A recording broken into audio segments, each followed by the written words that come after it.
ကဘာရွှေစည်းကတော့ဒီတစ်ပတ်လုံးမှာဆိုရင်ဒီ site ဝေးစုံထဲမှာပဲသွားနေတယ်ဘယ်ဘက်ကိုမှ break out မဖြစ်ဘဲနဲ့ဒီစုံထဲမှာပဲအတက်ကျသွားနေတာတွေ့ရပါတော့ဒီတစ်ပတ်ဈေးပွင့်လာတဲ့တနင်္လာနေ့ကနေလက်ရှိကြာသာပတေးနေ့ထိဒီစုံထဲမှာပဲအတက်ကျသွားနေတာတွေ့ရပါတော့ဆိုတော့ဒီနေ့ကြာသာပတေးနေ့မှာဆိုရင်ကဘာရွှေစည်းဘယ်စည်းကနေကိုစောင့်ကြည့်ပြီးတော့မှအဝယ်ရောင်းလုပ်ရမလဲဆိုတာကိုလက်ရှိ connect ချက်စရာကိုကြည့်ပြီးတော့မှ analyze လုပ်ပေးပါမယ်ရှင်လက်ရှိဈေးကွက်ကို H4 နဲ့တစ်ချက်လေ့လာကြည့်ပါမယ်ဆိုတော့ H4 ရကြည့်မယ်ဆိုရင်ကဘာရွှေစည်းကဒီဘိုလင်ဂျာဘန်းရဲ့ middle band ကိုဒါအကျနဲ့ဖောက်နေတာတွေ့ရပါတော့ဆိုတော့သူကဒီ channel လေးကလက်ရှိမှာမပိတ်သေးရဖြစ်တဲ့အတွက်သူကအတိအကျဖောက်သွားပြီဆိုတာ confirmation မရသေးဘူးပေါ့နော်ဆိုတော့ဒီ H4 channel တရုံပြီးတဲ့အထိစောင့်ရမယ်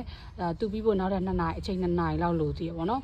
ဆိုတော့H4 channel ဒါဒီ middle band ကိုအကျနဲ့ဖောက်သွားခဲ့မယ်ဆိုရင်တော့ကဘာရွှေစည်းကဈေးကျဖို့အတွက်အားပုံများလာမယ့်အနေထားလေးရှိရဲ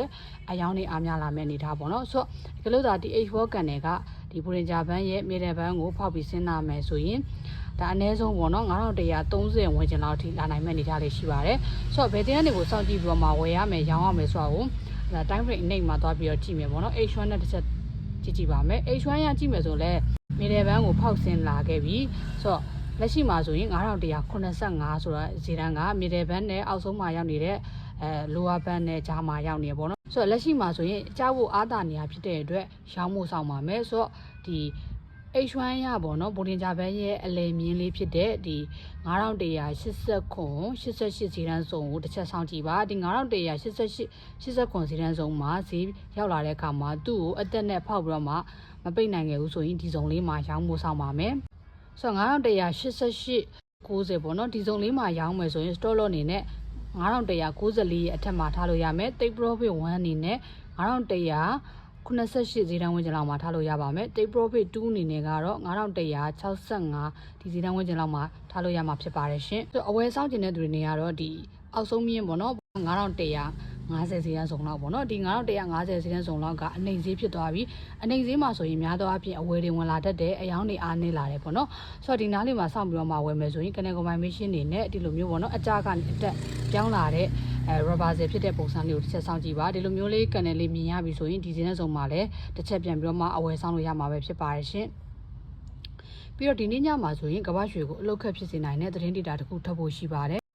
ဒီနေ့ညထွက်မဲ့သတင်းက initial job let claim ပေါ့နော်သူကမြန်မာချိန်နဲ့ဆိုရင်ည7နာရီမှာထွက်မယ်ထိုင်းချိန်နဲ့ဆိုရင်ည7နာရီခွဲမှာထွက်မယ်ဆိုတော့ဒီလက်ရှိဈေးကအခုချိန်ဒီငြိမ်နေဖြစ်တဲ့အတွက်ဈေးအလုတ်ခက်ကဘယ်ချိန်မှာပြောင်းလဲဆိုတော့ဒီသတင်းရလက်ပေါ်မူတည်ပြီးတော့မှလည်းကြီးမားတဲ့အလုတ်ခက်တွေပြောင်းသွားနိုင်တဲ့အနေအထားရှိရဲဒါကြောင့်မို့ဒီသတင်းထွက်လာမဲ့အချိန်ကိုတစ်ချက်ဆောင်ပါကဘာရွှေအယောင်းဝင်လုပ်တဲ့အခါမှာရှုံးနိုင်ကြီးရောမျက်နိုင်ကြီးရောရှိရဖြစ်တဲ့အတွက်ကိုကအော်ရာမွင်ကလေးကပေါ့နော်ဘယ်စည်းလောက်ထိအမြတ်ပိုင်းမယ်ဘယ်စည်းလောက်မှာအရှုံးပိုင်းမယ်ဆိုတာလေးတွေကိုတိကျတွက်ချက်ပါပြီးတော့ကိုယ့်ရဲ့အော်ရာမှာသုံးမဲ့ loss site ပေါ့နော် loss site ကိုလည်းကိုယ့်ရဲ့ account ထဲမှာရှိတဲ့ deposit ငွေကြေးနဲ့ကိုက်ညီမဲ့ loss site ကိုသာအသုံးပြုပါ over loss site တွေသုံးပြီးတော့မှမထွေးစေချင်ပါဘူးရှင်ဒါကြောင့်မို့ဒါအယောင်းဝင်လုပ်တဲ့သူတွေအနေနဲ့ loss site ကိုတစ်ချက်သတိထားပြီးတော့မှအယောင်းဝင်မလုပ်စေချင်ပါတယ်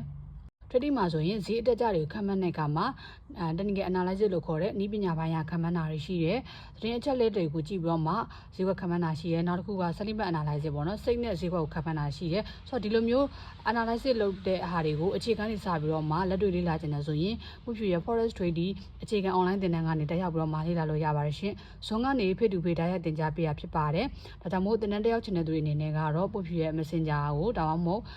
ဒီ telegram account ကိုပေါ့နော်ဆက်သွယ်ပြီးတော့မှတင်နန်းစင်းပေးသွင်းနိုင်ပါတယ်ထွေတီကောင်းဖွင့်ချင်တဲ့သူတွေအနေနဲ့လည်းပုတ်ဖြူကိုဆက်သွယ်လို့ရပါတယ်ပုတ်ဖြူစီမှာထွေတီကောင်းဖွင့်မယ်ဆိုရင် 100% credit bonus တွေနောက်ပြီးတော့ဒီ VIP signal တွေပေါ့နော်အဲ့ဒါတွေကိုထပ်မံရရှိမှာဖြစ်တဲ့အတွက်ထွေတီကောင်းနဲ့ပတ်သက်ပြီးတော့မှပဲသိရှိချင်လို့ပဲဖြစ်ဖြစ်တင်နန်းတက်ရောက်ချင်လို့ပဲဖြစ်ဖြစ်ပေါ့နော်အသေးစိတ်ဆုံးသတ်မြင်လို့ရပါတယ်ရှင်ဗီဒီယိုလေးကိုအဆုံးထိကြည့်ပေးတဲ့အတွက်အားလုံးကိုကျေးဇူးတင်ပါတယ်နောက်ဗီဒီယိုတွေမှာပြန်လည်ဆုံတွေ့ပါမယ်ရှင်